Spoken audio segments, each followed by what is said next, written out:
আসসালামু আলাইকুম বন্ধুরা, কেমন আছেন? বেশিরভাগ মানুষই সকালে ঘুমিয়েছিলেন।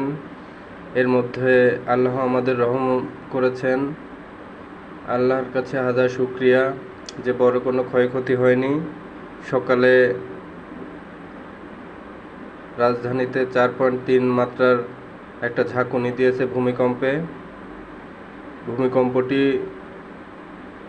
ভোর 5:57 ঢাকার আশেপাশে ভূমিকম্পটি হয় এবং ভূমিকম্প হয়েছে 4.3 মাত্রায়।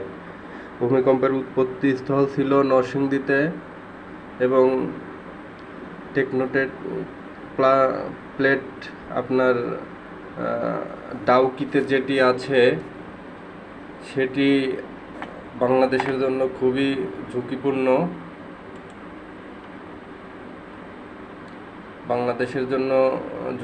একটি বাংলাদেশে 7 মাত্রায় ভূমিকম্প হলে অনেক ক্ষয়ক্ষতি হওয়ার সম্ভাবনা আছে। সো আমরা ভূমিকম্প হলে ফাঁকা জায়গায় অবস্থান নিব খুব দ্রুত।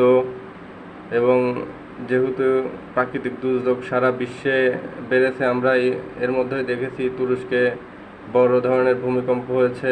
বাংলাদেশও ঝুঁকিপূর্ণ এলাকা হিসেবে চিহ্নিত হয়ে আছে। তাই আপনারা একটু সাবধানে থাকবেন এবং ভালোভাবে থাকার চেষ্টা করবেন। আর আল্লাহর শুকরিয়া আদায় করবেন।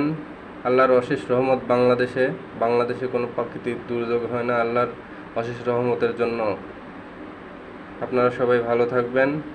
দ্য ইন্টেলিজেন্ট ইনভেস্টরের নিউজ আপডেট সবসময় পাবেন।